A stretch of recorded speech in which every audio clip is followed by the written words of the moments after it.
Le pont vers la supraconscience. De Jean-Pierre Aulas.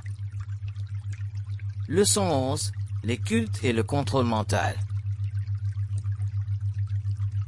Les cultes sont le signe des forces de division présentes dans le monde contemporain de l'être humain, embryon d'idéologie spirituelle et politique au cours des civilisations.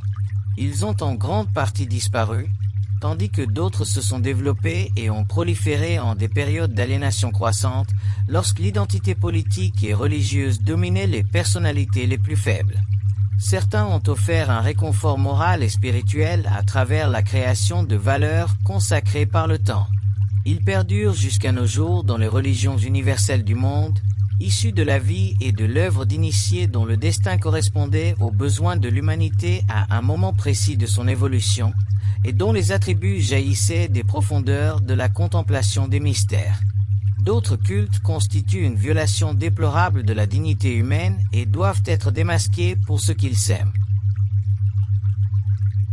Alors que les religions classiques, et même leurs versions modernes, perdent de leur attrait, les cultes gagnent en popularité, grâce à leur profil marginal et à la nature hermétique de leur culture. Qu'ils soient de nature psychique, religieuse, politique ou commerciale, ils constituent une menace potentielle pour l'identité personnelle, même lorsqu'ils proclament la liberté individuelle. Beaucoup a été dit et fait au nom de la liberté. L'histoire la revendique, mais la véritable liberté est difficile à atteindre, et il faut une grande lucidité mentale pour pouvoir l'atteindre et s'en approprier.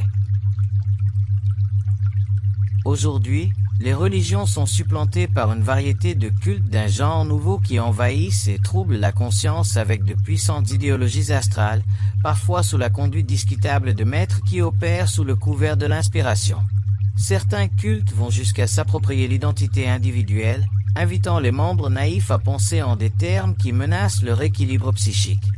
Dans de nombreux cas, ils affaiblissent l'identité personnelle, la sacrifiant à une forme collective de connaissance qui supplante et élimine lentement les ressources internes de l'individu. L'esprit ne peut donc plus fonctionner à un niveau créatif, se voyant confiné à des idées qui encouragent des illusions hermétiques.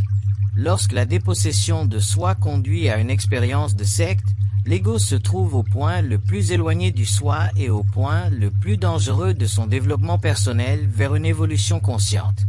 Les membres, souvent incapables, par excès de conviction, de percevoir les motifs astraux du culte, mettent en péril leur propre identité en adhérant à des systèmes de croyances dont la fonction première est d'imposer un état de soumission psychologique à une doctrine qui asservit l'esprit humain, faisant vibrer les forces de l'âme au détriment de l'intelligence créative. La conscience sectaire initie, à différents niveaux, une forme de servitude mentale, sous le signe d'une habile disposition d'idées mises au service d'illusions intéressées. La dimension idéologique des sectes, en faisant appel au profil psychologique et psychique de l'individu, transmet à l'être émotionnel un sens qui satisfait son angoisse fondamentale, tout en alimentant la convoitise et la domination de la secte. Les sectes, en se consacrant au lavage de cerveau et à la reprogrammation, sapent la résistance psychologique de l'ego afin d'implanter de nouvelles valeurs dictées par des idéologies affirmatives qui menacent la ligne vitale même de l'évolution individuelle vers la conscience de soi. Ces activités sont dangereuses et motivées par des forces astrales occultes qui tentent de dominer l'esprit par la manipulation de la personnalité. Ces forces sont fortement présentes dans la conscience de nombreux chefs de sectes, sous une forme subtile de possession, suffisamment dissimulée pour éviter toute remise en question de leur équilibre mental. Certaines sectes voient leur pouvoir s'accroître grâce à leur profil hermétique. Toute organisation qui repose sur le secret concernant sa politique fondamentale, par exemple, risque d'astraliser ses activités au détriment de la liberté de l'esprit. Le secret est un instrument utilisé par les forces astrales afin de conduire ses adeptes vers la tromperie à court ou à long terme. Le secret est dangereux dès lors qu'il sert le pouvoir, car cela implique que les membres d'une secte ne sont pas suffisamment intelligents pour juger par eux-mêmes de la validité de l'orientation de la secte. Si les adeptes étaient conscients ou du moins sensibles aux conséquences du secret dans leur vie, ils fuiraient en masse et n'adhéreraient jamais à certaines organisations machiavéliques qui semblent intègres mais qui sont, en réalité, profondément anti-humaines, anti-liberté et anti-réalité. Les forces astrales utilisent insidieusement les sectes pour élever leur pouvoir vibratoire sur le plan physique en brisant les facultés critiques personnelles, seul instrument capable de garantir une perspective vers le développement éventuel d'une identité créative et libre. L'être humain inconscient est déjà fortement astralisé et affaibli, étant dépourvu d'une véritable identité. Lorsqu'il rejoint certaines organisations, son esprit devient la cible de puissants agents astro capables de neutraliser sa capacité à rester objectif vis-à-vis de lui-même. Les sectes exposent l'individu à des forces psychiques par la manipulation de ses émotions. Plus la source est négativement astrale, plus leurs suggestions subliminales seront puissantes et plus la ruse sera fallacieuse. Notre monde moderne alimente la fièvre des sectes de manière surprenante. Le besoin de satisfaire la soif d'expériences non conventionnelles et d'identification à une variété d'idées fascinantes est en passe d'atteindre des proportions qui menacent de générer, à terme, un effet débilitant sur la mentalité collective et individuelle. Le tempérament mercantile américain risque d'accroître le pouvoir de diffusion de certaines sectes, au détriment potentiel du processus démocratique et de son engagement en faveur des droits de l'homme. Le phénomène des sectes, en Amérique, atteint des proportions qui menacent de se propager, à terme, aux sphères politiques et économiques. Certaines sectes aspirent au pouvoir politique, tandis que d'autres se consacrent au développement d'un contrôle commercial à la base, en suscitant la fidélité des consommateurs.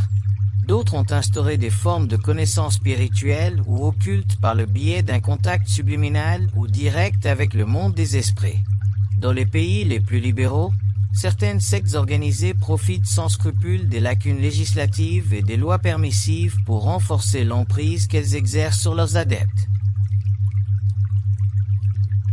Ce n'est que lorsque des tentatives excessives de lavage de cerveau sont portées à l'attention du public que la société intervient, afin de limiter ou de mettre fin à la violation des droits de l'homme, souvent trop tard, tandis que l'inertie libérale favorise la prolifération de ces organisations. La personnalité spirituellement naïve, par nature, attirée par les sectes. Ces dernières inculquent des valeurs fortement renforcées par le groupe et par leurs maîtres. La désinformation psychique, voire la distorsion, s'ensuit lorsqu'un maître crée ou établit un système de croyances dont le schéma astral ne peut être évalué objectivement par l'adhérent à ce groupe, celui-ci étant dépourvu de ressources internes, entraîné par le renforcement du groupe et magnétisé par les effets psychiques de ces nouvelles croyances sur l'esprit. La personnalité est lentement et inconsciemment prise en charge par des entités qui finissent par exercer une forte influence sur le moi réel, empoisonnant ainsi l'esprit. La pollution de la pensée va de pair avec la pollution astrale des sectes.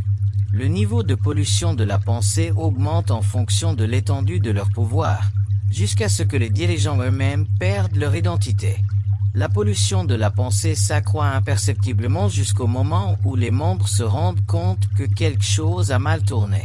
Ces observations ne proviennent généralement pas des maîtres, qui se sont peut-être eux-mêmes éloignés de l'intention initiale, mais plutôt des adeptes qui peuvent avoir le sentiment d'avoir été entraînés dans un tourbillon d'expériences déviées dans une direction inattendue.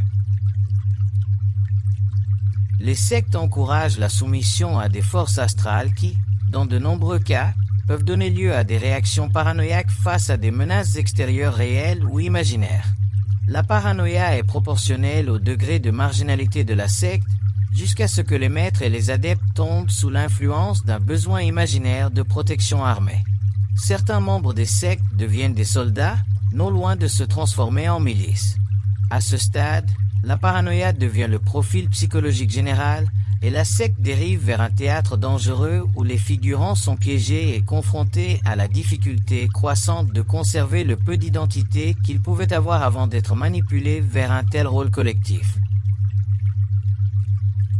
Certaines sectes imprègnent profondément et durablement la personnalité, à l'aide de puissants courants astraux animés par leurs maîtres.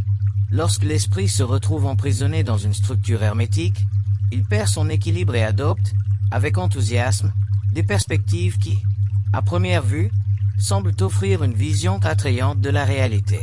Le maître apparaît particulièrement fort et imposant, contrastant avec les personnalités plus faibles, ce qui lui confère une aura d'autorité qui hypnotise l'adepte, le rendant incapable, par peur, de défier celui qui a su créer une fixation psychique de suprématie.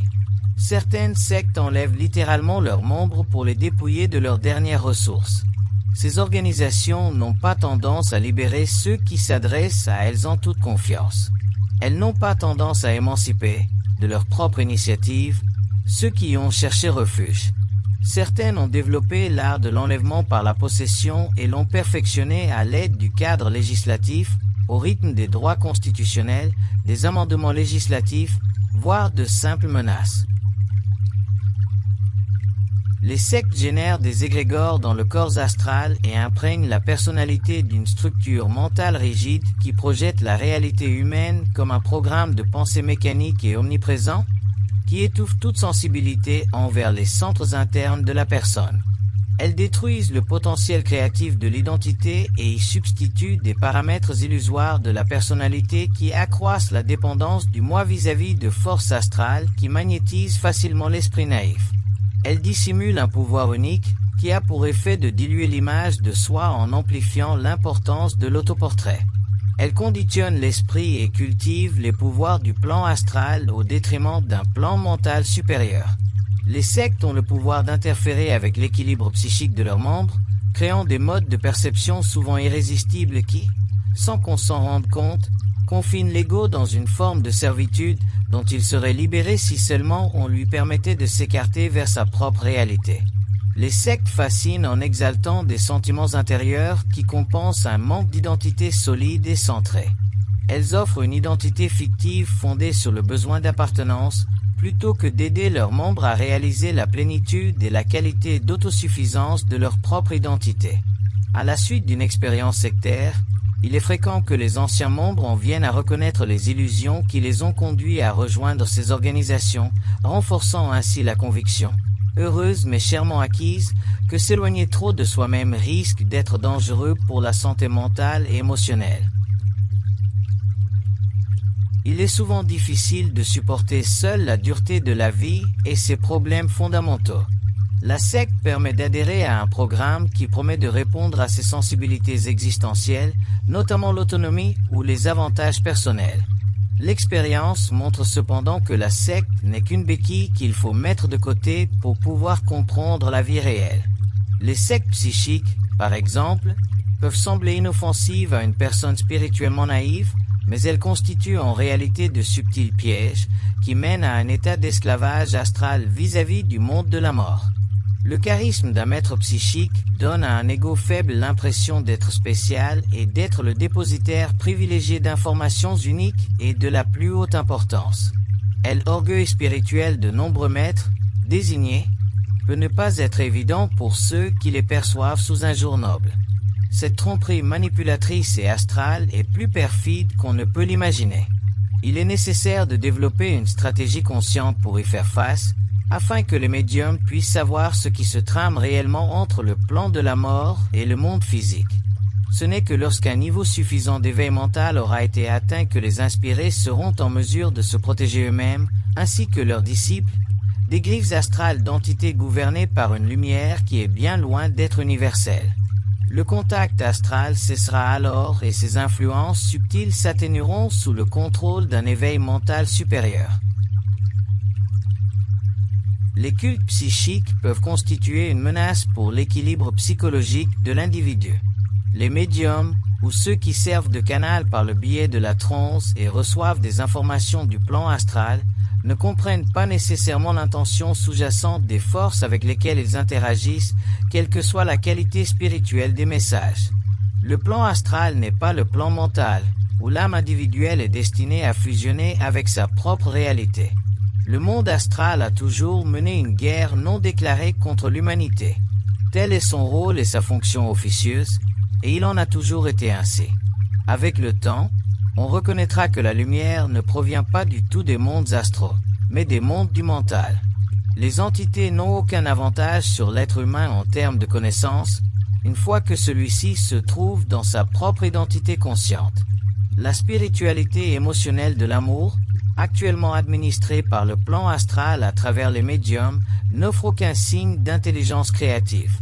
Sous cette forme, la spiritualité présente une faille astrale correspondant à la constitution psychique de l'humanité inconsciente. Tant que l'être humain ne deviendra pas pleinement intelligent, la spiritualité sur Terre sera utilisée au détriment de son état mental supérieur, en raison du contrôle définitif exercé sur sa forme astrale, en tant que lien vital unissant le monde de la mort à l'expérience physique. Peu importe ce qu'il puisse dire à un médium ou à un canal à l'esprit ouvert et crédule, les morts sont tristes et envient l'expérience physique humaine. Ils feront tout ce qui est en leur pouvoir pour maintenir leur lien avec le plan physique. Les arts occultes constituent les nids et les lieux par excellence où opèrent les entités astrales inférieures. Elles fascinent puis envoûtent ceux qui s'intéressent aux rituels servant de contact et de mécanismes de canalisation pour des forces puissantes et perverties. De ces cultes émanent les formes de domination les plus avancées, pouvant conduire à la possession psychique, un danger bien réel pour les adeptes de ces systèmes de croyances, et un danger qui ne peut être étudié objectivement qu'à l'aide de méthodes encore étrangères à la psychologie classique. Les sphères astrales supérieures et inférieures sont réelles. Dans les deux cas, l'être humain y est assujetti tant qu'il n'a pas appris à reconnaître, grâce à sa propre intelligence créative, le fait caché du mensonge cosmique qui permet aux entités astrales, qu'elles soient négatives ou positives, d'envahir la liberté humaine par le biais d'une variété d'enseignements qui dissimulent la réalité cosmique de l'intelligence supramentale existant au sein de la conscience de l'être humain. Dès que la fusion avec le principe mental supérieur de sa propre identité est établie, le monde astral se voit menacé par l'intelligence supramentale de l'être humain, enraciné dans une fusion consciente au-delà du plan de la mort. Les sectes n'ont pas besoin d'une organisation sociale rigide pour retarder l'évolution individuelle et le développement de l'identité.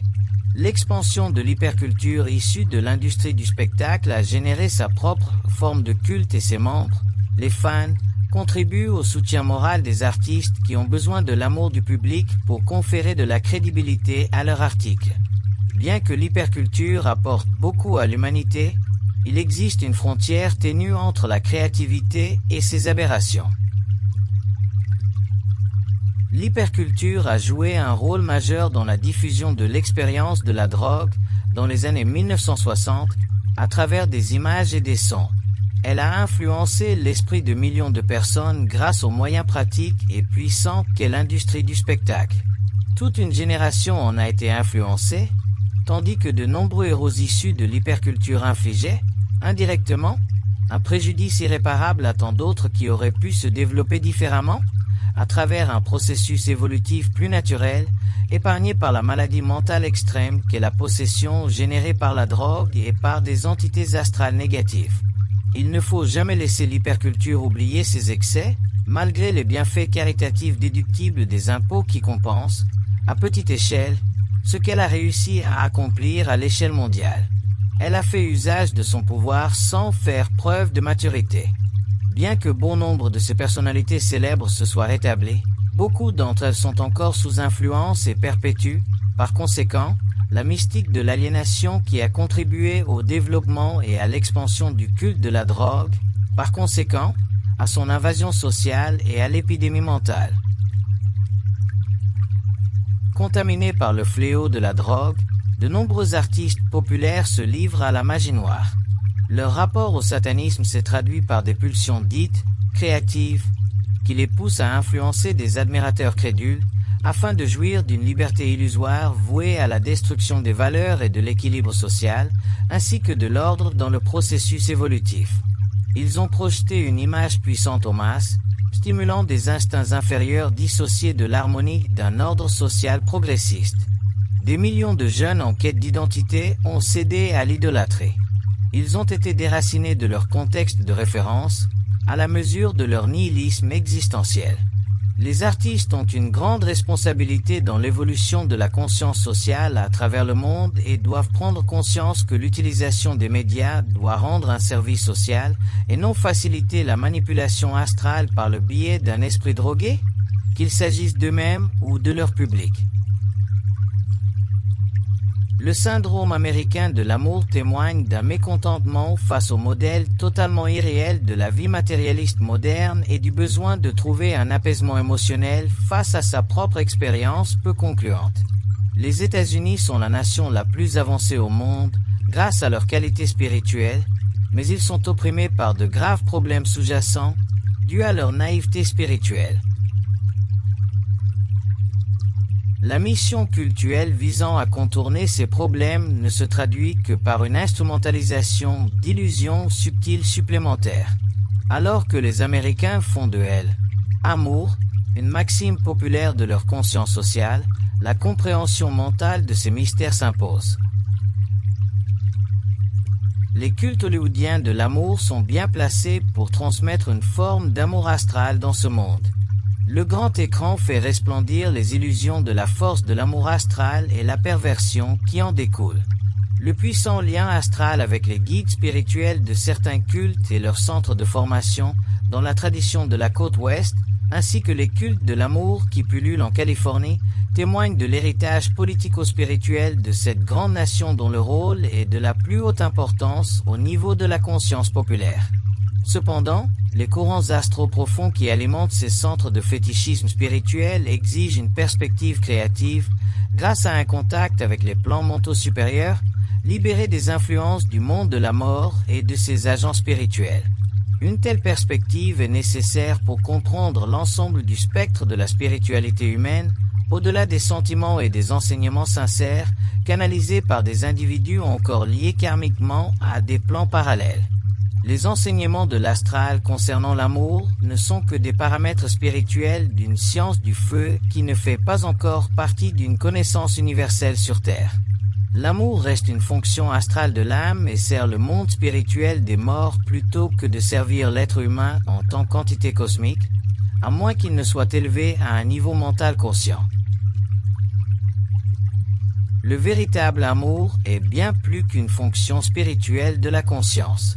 Il constitue un principe universel d'intelligence et de volonté individualisée et intégrée. Sous sa forme mentale, l'amour ne peut être réduit à une simple fonction socio-spirituelle des émotions. En tant que principe cosmique, il ne peut être vécu que dans l'unité de la résolution du moi, sous un aspect universel qui rendrait ridicule son pendant astral. En tant qu'expérience globale et intégrée, il est bien loin des tendances et des cultes qui s'apprêtent à transformer l'amour en quelque chose qui doit être chanté ou exalté en public.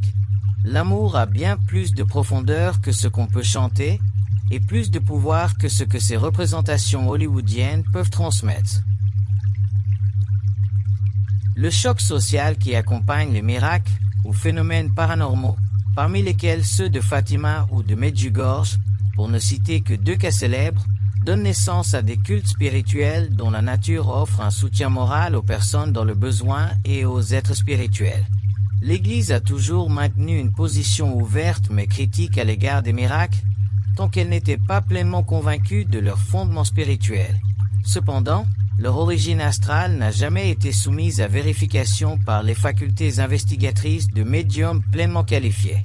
Ces derniers, ayant entré en contact avec l'entité spirituelle, sont, en général, des personnes simples et religieuses qui, en raison de l'absence de centres psychiques hautement cristallisés, ont perdu, au cours du processus, la faculté de dialoguer objectivement et d'exercer un esprit critique avec l'entité, ainsi que de la confronter à leur propre connaissance mentale supérieure de l'être humain, en ce qui concerne la politique interdimensionnelle des plans astraux. Un médium centré, en évitant de se laisser impressionner par l'aura spirituelle de la force miraculeuse, découvrirait le camouflage interdimensionnel de l'entité et les intelligences derrière la manifestation. Il pourrait mettre à l'épreuve la connaissance psychique de l'être humain, relative à la dimension spirituelle ou sur le plan astral, au-delà de l'influence de la projection matérialisée. La réalité des miracles n'est pas remise en cause ici. mais plutôt les intentions astrales et la politique qui sous-tendent la projection. Le choc psychique et mental provoqué par les miracles, alors que l'entité pénètre dans la dimension spatio-temporelle du champ perceptif humain, hypnotisant ainsi par la suspension des facultés psychomotrices, doit être contré par une capacité interne à rester mentalement et psychiquement vigilant, tout en maintenant le contact avec le plan astral. Il y a plus dans les miracles qu'il n'y paraît à première vue. La multidimensionnalité des phénomènes doit être scrutée par un agent humain dont la conscience est spirituellement et astralement libre et capable d'entreprendre une étude objective et créative par le biais d'une communication avec la forme astrale, centrée sur les intentions de l'entité. Quelle que soit la représentation symbolique utilisée lors de la matérialisation, les messages de paix et de prière, valables en eux-mêmes, sont hypnotiques et insuffisants pour que la vie, la mort et l'immortalité soient replacées dans une perspective cosmique. L'effet hypnotique de l'invitation à la prière incessante fait partie des tactiques spirituelles du monde astral. Si cela aide les sphères à soutenir leur propre évolution au cours de leur long pèlerinage astral, cela nuit à l'être humain et à son besoin d'une compréhension mentale supérieure des mystères. Les préceptes des entités astrales revêtues de l'archétype universel de la Vierge ne transmettent aucune information intelligente et intelligible susceptible de conduire à une évolution supérieure de la race humaine. Ils servent plutôt leurs propres besoins et portent en eux le germe de la subtile manipulation astrale des émotions, interférant avec et retardant le développement humain et la croissance consciente. Le monde astral se nourrit de l'humanité. La souffrance sur le plan terrestre est une conséquence directe de l'ignorance de certaines lois astrales qui minent la conscience humaine, karmiquement liée au plan de la mort. L'évolution ne peut se limiter à la science. Elle doit également s'enraciner dans l'esprit afin que soient libérées les forces psychiques de l'être humain, essentielles à sa connaissance des mystères. Les cultes miraculeux constituent une conséquence nécessaire de la naïveté spirituelle. Ils ont éloigné l'être humain de la science des vastes mondes qui s'étendent au-delà de la vie physique. Les limites psychiques ont engendré des illusions psychologiques concernant la structure de l'univers, laissant dans leur sillage des perceptions myopes qui, si elles étaient pleinement comprises, donneraient accès à une connaissance infinie actuellement bloquée par des influences astrales dont découle l'innocence spirituelle, utilisée pour entraver la croissance de la connaissance mentale d'un univers parallèle. Ce n'est certainement pas par l'appel incessant à la prière que le monde spirituel apportera la lumière à l'esprit de l'être humain. La prière soutient l'âme dans sa souffrance, mais l'essentiel est de comprendre la raison qui se cache derrière le miracle. Lorsque nous aurons appris, par notre propre conscience, comment le plan astral exerce son influence séculaire sur l'humanité, nous aurons compris le miracle. Tout groupe ou organisation souhaitant comprendre l'aspect occulte du miracle devrait recourir au service de médiums mentalement conscients et karmiquement libérés du plan astral. Une personne dans cette position verrait à travers ce labyrinthe spirituel afin d'obtenir des informations objectives sur la nature de l'entité, sans que son message ou la représentation spirituelle utilisée dans la matérialisation de la forme astrale ne soit dénigrée. Les groupes religieux ne font pas appel à la perception de ceux qui sont les plus aptes à voir à travers la mystification astrale, dans un univers qui contient bien plus qu'un plan physique et un plan astral. Pour comprendre la relation karmique subtile qui existe entre ces deux mondes, la vie doit être comprise comme un manège cosmique dans lequel l'être humain est un participant inconscient plutôt qu'un étudiant avisé. Les miracles doivent être considérés et compris comme faisant partie de l'activité du monde de la mort sur le plan physique. Leur bénéfice moral ne peut être dissocié du fait qu'ils contrôlent l'état d'esprit spirituel humain, afin d'empêcher que la lumière de l'intelligence créatrice ne diffuse les lois et les mécanismes du monde astral dans l'expérience physique. L'être humain conscient comprend les mondes invisibles tout comme il comprend le monde physique, afin de mettre fin à son expérience de pion dans un jeu cosmique dont la dimension astrale entrave la croissance mentale en raison d'un endoctrinement spirituel. Les religions sont nécessaires au développement spirituel de la civilisation, mais elles ne constituent pas la phase finale de la science des dimensions parallèles qui, encore aujourd'hui, laisse perplexe l'intelligence moderne. Plus l'univers est apprivoisé, plus il devient accessible à l'investigation scientifique, tant par la méthodologie empirique au niveau matériel que par l'investigation psychique des dimensions intemporelles. Tant que nous ne prendrons pas conscience de notre plan supramental, libéré de la domination astrale de la pensée, le lien entre les sciences physiques et cosmiques restera inaccessible et l'humanité n'en aura qu'une expérience.